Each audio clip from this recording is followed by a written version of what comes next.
to point blank. The Cubs win the World Series. 10-5 touchdown, Kansas City.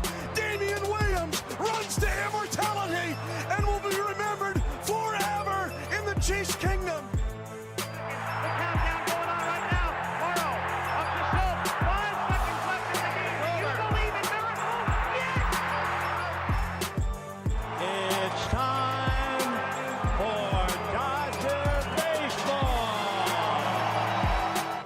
Welcome in to the Brawl Network podcast. Here's your host.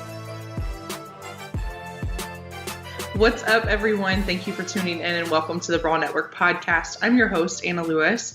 I wanted to give a quick shout out to Tyler, who made that fire intro you all just heard. Be sure to watch out for his fantasy content on the Brawl Network as well, and I will give him a shout out on my Twitter account, which is at Anna_Lewis35. So make sure you go follow me there.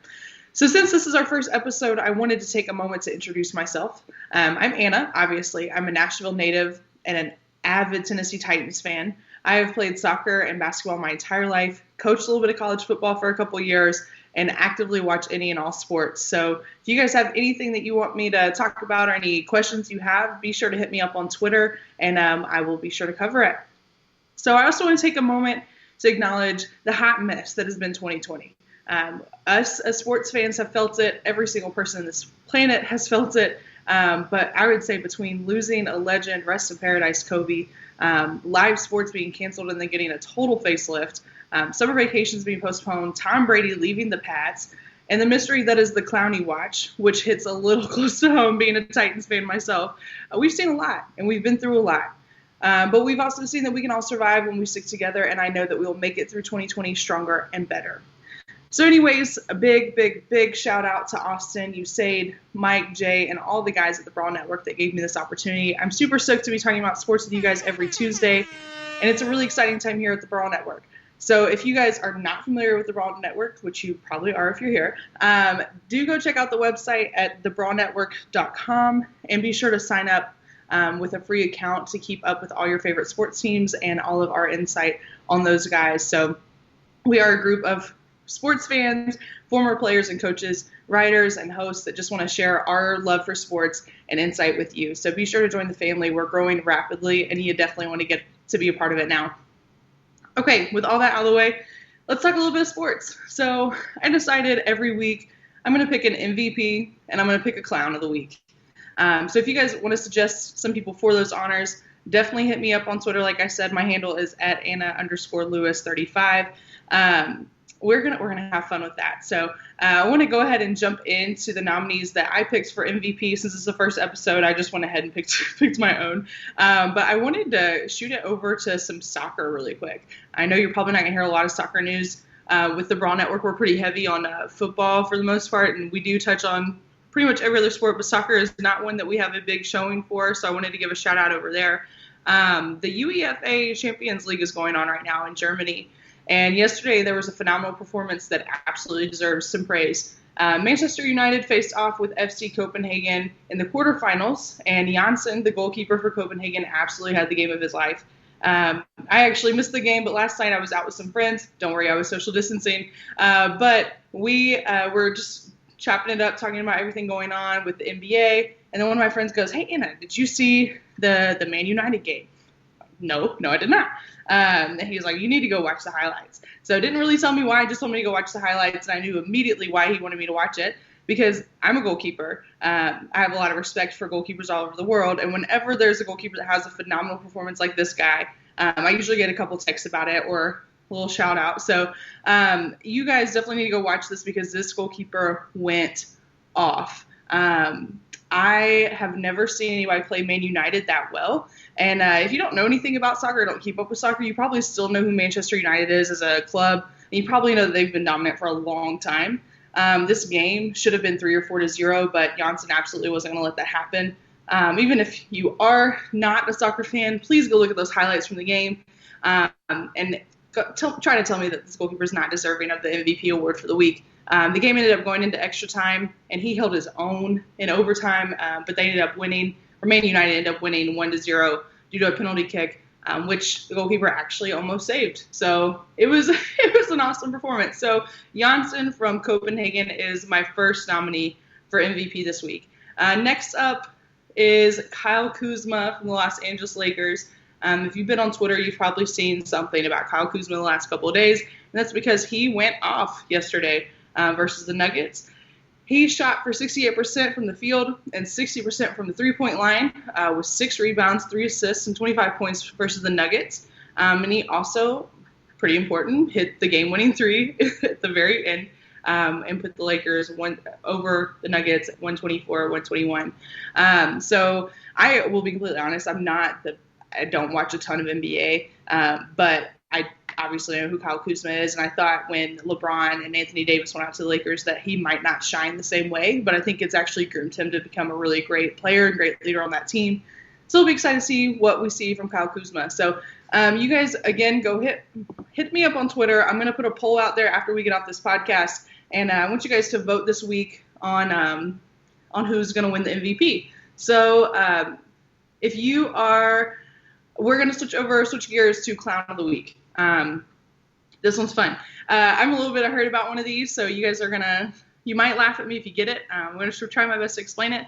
But if you're not a Titans fan, odds are you've not kept up or cared at all about Vic Beasley and the journey that he has been through with the Tennessee Titans for his first month with us. But just a quick recap, Beasley's passion for the game has always kind of been questioned even when he was at Atlanta. His talent has always outweighed that narrative. And the Titans ended up picking him up in the offseason this year. I did think that was an interesting decision because the Titans kind of have a ride-or-die culture, so I didn't know how he was going to fit into that, being that he's always kind of questioned on whether or not he really loves the game of football. But I trust the front office. I trust the coaching staff. I trust their decisions. So let's just go with it and see how it goes. Camp comes along. No Vic. He's nowhere to be found for days. We did find out later that he had a death in the family. My sincere condolences go out to the Beasley family, and I, hope they're doing well. But he didn't tell anyone. He didn't call his coaches, his agent, his GM, no one. And it took him 10 days to report from when he was supposed to actually be here. Okay, so now he's in Nashville. He's passed 3 COVID tests in 4 days. Awesome. Then something funny happened to me personally. So long story short, like I said earlier, guys, I play soccer. And I play several days a week, and last week I suffered a knee injury, possibly tore my ACL or MCL. So I was actually getting an MRI today to find out what happened. And I walk in to my doctor, and who do I see? I see Vic Beasley. And he's walking out of the orthopedics office. And I was like, this cannot be good. So we find out this afternoon, probably about 2 o'clock, that Vic has failed his physical. So I definitely missed an opportunity to report on this earlier on Twitter, but I was like, it's probably just standard physical. He's probably fine. But no, I was wrong, and he failed his physical and has been put on the non-football injury list for the Titans. So he is my first nominee, along with kind of myself and other Titans fans that have been dealing with this drama for the past several weeks. He's my first nominee for Clown of the Week. Next up is the one and only Skip Bayless. This man needs no introduction, but he has stirred the pot yet again. So for whatever reason, Skip gets on the player and he just never lets up. It's been LeBron, Aaron Rodgers, and today it's Damian Lillard. Dame and Skip have gone back and forth for the past few months about a comment Dame made back when they were talking about the NBA bubble. And he basically said, if I don't have a chance to make it to the playoffs, I don't want to go train, quarantine, and then just play 8 games to know that I'm not going to make it. So several people got on him for that, and they're like, hey, you need to go play. But, it's a big ask, if you ask me. So they are in the position to make it to the playoffs. This should be an exciting week or two. But last night, Skip tweeted out a preview to his show, Undisputed, with my favorite, Shannon Sharp, and said, I am still not buying Dame time, and apparently the Clippers aren't either, at Undisputed, 9:30 to noon, blah, blah, blah. Well, I'm glad he thought that Dame wasn't going to see it. So Dame goes and tweets and says, I have never been buying nothing from you. You're a joke.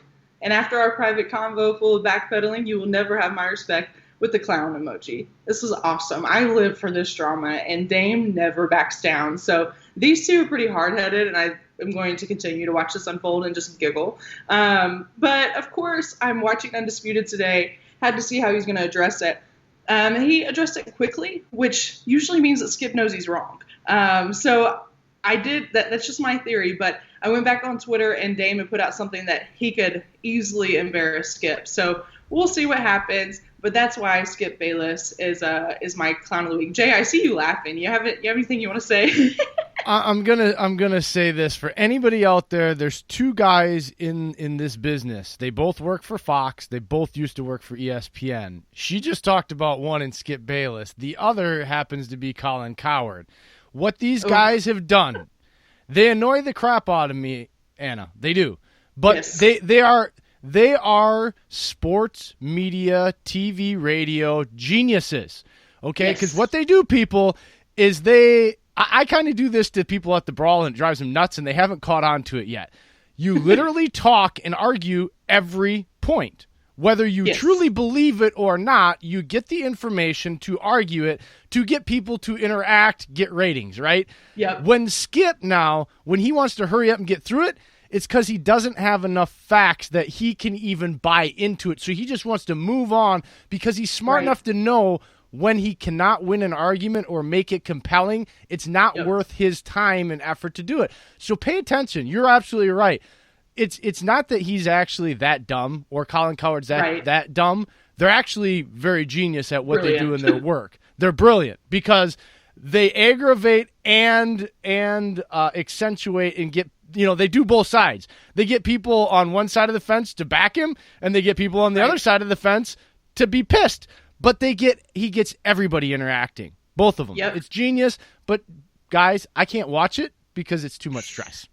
I can't go through that anymore. I can't. My days cannot go through that. So I'm with you. I know. Ever since quarantine started and we've all been working from home, I'll have ESPN on in the background, and Stephen A. Smith kind of gets me sometimes. But he does the same thing. And they get on their little rants, and you're like, how? Like you said, it's like, how can this guy believe this? And you're like, he doesn't. He knows exactly what he's doing, and that's why Skip Bayless has 3 million followers on Twitter, and I don't. So.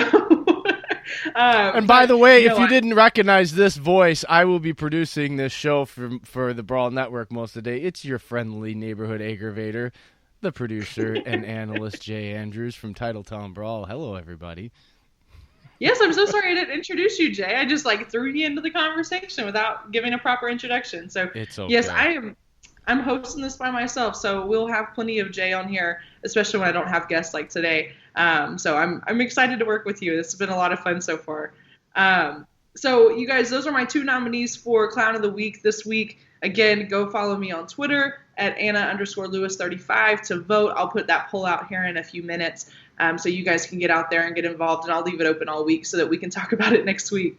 But I wanted to go ahead and jump into college football just briefly. This has been a really interesting couple of days, and I will say for me, I did coach college football for a couple of years, and I a little humble brag, I was the first woman registered in the NCAA as an assistant football coach. So it's just near and dear to my heart, and knowing guys personally, obviously, that have gone through the college football program, being a former college athlete myself, this is tough. And I can't imagine going through my school and my training and everything and try to keep everything as normal as possible, and then know that, this week all of the Power 5 conferences could pull out and say they're not playing football. Or, a lot of people are focused on football because that's obviously the conversation right now. But what implications does that have for basketball? What does it have for soccer and tennis and all these other sports that aren't necessarily as high contact but are still going to be affected the same way? So I'm going to keep my thumb on that pulse and just try to hold it together and not, get too emotionally involved with it, because it just, as a former college athlete, it's tough to watch hundreds of athletes go through the uncertainty of still training, but not knowing if there's going to be any reward for that. If you ask any athlete, and I'm sure a lot of you are athletes yourself, it'd be hard to stay motivated and train knowing that there's not going to be a competition at the end to get that fulfillment and be able to fight for a national championship. So it's going to be interesting. I did think it's funny that, now people are like, oh, wear your mask. It's like, you guys should have been wearing your mask months ago. Maybe we wouldn't be in this issue, but I don't think that colleges can pull off the NBA bubble or the MLB bubble. I don't even know if the NFL is going to even try that. So I definitely don't ask the colleges to do that. But hopefully we'll get some hopeful news and optimistic news in the next few days. I'm gonna jump in and I'm gonna tell you right now, it's not looking good. This morning and this afternoon, both the Big Ten and Pac-12 have moved college football from fall to spring. Okay, so crazy. And those are Power Fives. Those are two, and they were the first two to do the whole, going to conference only. So they've kind of been the leaders. Right. The other dominoes are going to fall because why is the SEC going to do it? You can't have a championship now because you got two of the Power Fives out. Anna, I'm sorry. I think this is dumb. You either play or you don't. You can't move football. Now you're going to mess with the NFL, and let's be real. Kids don't go to college just to play college football. Even if they know there may be a long shot, they're still holding on to the chance that they can make it to the NFL. You move college football to the spring, that's when the draft is. That's when they're supposed to be getting ready for the combine. If you're not going to play, I understand. You're not feeling safe. Cancel it. This is jacked up and stupid. This is a dumb idea from the get-go. I get it. If you don't feel safe, let it go. Don't play this season. Yeah. Okay? But just to start moving this around, then what? Is it going to be this year, next year? Then what? What happens if it's okay by next fall? Then what are we going to play? Back-to-back seasons in less than you're just opening Pandora's box of a cluster monkey crap of stuff that can happen here. Absolutely. Just play or don't play. That was the way I looked at it. Yeah. No, I agree. And you brought up a really good point that it does directly affect everything that goes into the next season for the NFL. And you're, again, right, that a lot of these guys, it's a shot in the dark whether they'll make it or not, but they're still holding on to that hope, and maybe their last year is going to be that year that they break out and have a great performance. Because really, the one thing that I love about the NFL is they don't care where you at school. They don't care. You don't have to go to UT. Okay, let's not say Tennessee because they're trash, but you don't have to go to Alabama or LSU or Ohio State to make it. You could really go anywhere and have an opportunity to make it professionally. And I think other leagues are leaning that way, but the NFL has always been like that, where if you're good, you're going to make it. And it's sad to see these guys have to, lose a little bit of that chance. But it's, like you said, if you're not feeling safe and you don't want to subject the kids to that, then just don't do it. And maybe they can find a creative way to do private workouts or virtual workouts or something to bring scouts in to see these guys play, but just in a different way. I'm glad I'm not in that anymore. If I was coaching right now, I would be pulling my hair out and we would not be having a conversation, Jay. I'd probably be crying and eating ice cream. So, I'm glad it's not me because I'm on the. I just feel like we're still doing a lot of stuff that's costing and messing up a lot of people's lives without any facts. Okay? Yeah. That's my biggest problem with all that is where are the cold, hard facts that we're basing our decisions off of on billion-dollar businesses and kids' ability to make money in their future? Okay? Yeah. And so, they're telling us, well, you can't do this. You can't tell these kids to go out there. You can't tell these kids to, because I've heard the excuses on ESPN about why these conferences are, and it's because you can't tell a 19 to 22-year-old not to do this or that. Anna, I'm married 17 years now, 2 kids, 37 years old, and they've been telling me what the hell I can do since March. Right. So stop telling me a 21-year-old can't be told what to do. You're telling grown folks that are actually out there working what we can or can't do. But the idea a collegiate young adult, trying to make it in the world yet, can't be told what they can and can't do, that you can't go to a party. You can't. Do you want to play college football? Do you want a chance at the NFL? Can't go to a party. Got to stay in this hotel. You got to do it. Right. Can't go home for spring. Everybody makes sacrifices in life. And once you get to adulthood and you have a wife and kids or a husband and kids, guess what? Those kind of sacrifices and choices have to be made all the time. All the time. So welcome to adulthood, people. You're in college. You're your first step there, and it sucks that you have to do this, but Trevor Lawrence wants to play football. Well, if Trevor Lawrence wanted to play football that bad, I'm sure Trevor Lawrence would be okay with being told, hey, can't go home for the holidays, can't do this. And if not, I'm not saying he's right or wrong, but then fine, just don't play. I mean, absolutely.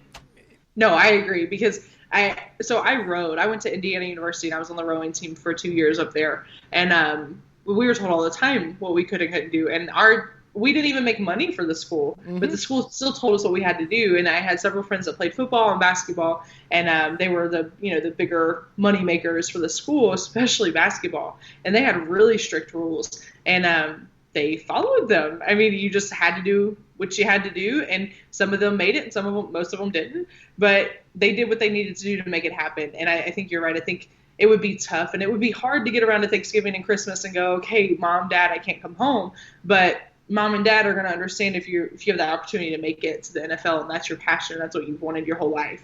So it's a weird place to be, and I do not envy the decision makers in this at all. But it does. I think it pulls out who's really really dedicated to the sport as well. You're going to have like the cream of the crop come up and really show out if it does get to that point.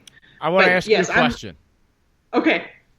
Is the decisions being made ultimately really about them being concerned for the overall health of these kids, or are they worried that something might happen they can't control necessarily and it makes them look bad, costing them money down the road?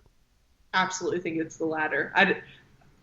Sorry, I did not mean to hit my mic. As a former collegiate athlete, I can tell you that most of these programs do not give a crap about the kids themselves. If you were injured, you were pushed immediately back if you were an impactful player. If you were injured and you weren't an impactful player, they basically threw you under the bus and said, okay, bye.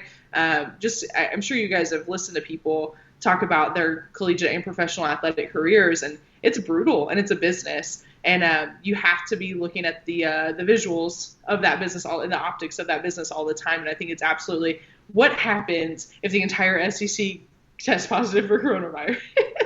And it's like, how does that make us look?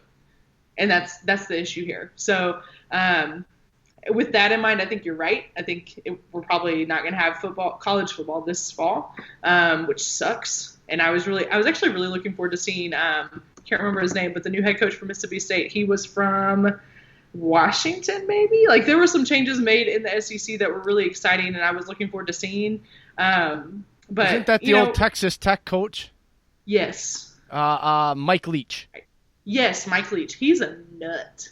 So I was really looking forward to my boyfriend went to Mississippi State, and we watch Mississippi State football every single week. So I was really looking forward to seeing that man turn red on the sideline every Saturday. But we can wait till spring or next fall, I guess.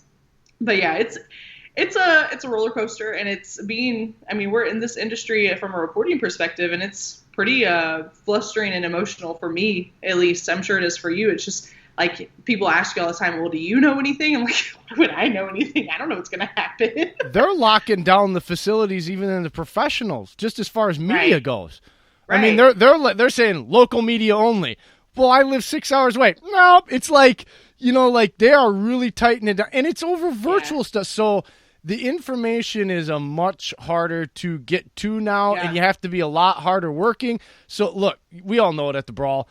We're doubling down. Because it's like, we're not going to rest here and let people we want the information. So you have to work double hard. You have to bug people twice as much and make twice as many phone calls and outreaches. But the information is still out there. But even in pro sports, Anna, they're locking it down.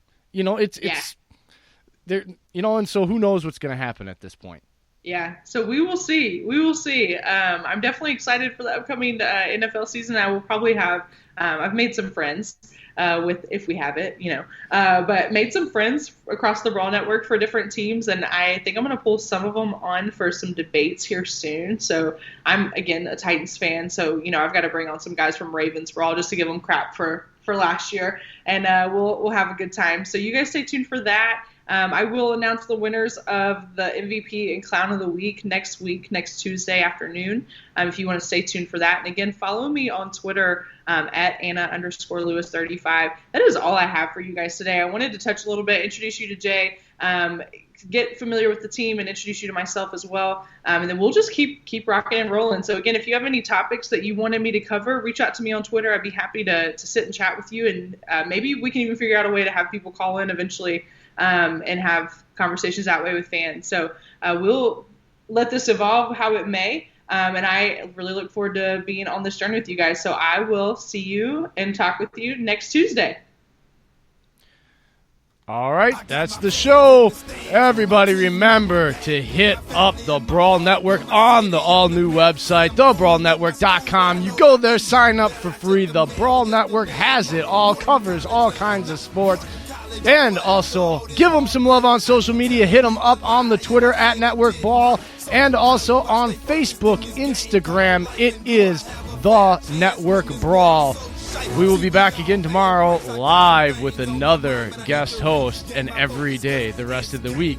I'll be your stable here, but we got rotating mouths on the other end, so stay tuned and give everybody and all of our hosts some love. See you tomorrow. Have a good night, folks.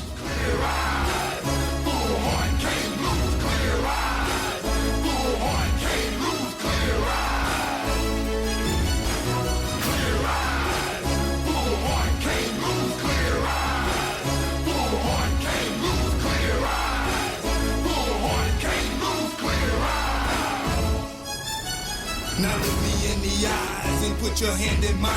Forever's about to happen right here in this moment of time. So let's draw a line right here in the sand, and let me say that on this very day is the day that we took a stand. Cause not just a game, it's more than a game, it's more than the hurt, it's more than the pain, it's more than the glory, it's more than the fame. This right here is about legacy, man, so it's bigger than me, it's bigger than us. We can lose sight in the midst of the fuss, let's slow it down and take it in. Enjoy this moment, what's the rush? They went back, but we wanted more. This is what we've been waiting for. With tears in our eyes, we let our hearts roar. Unleash war when we walk out this door. We won't be delayed, we won't be denied. In the end, we won't be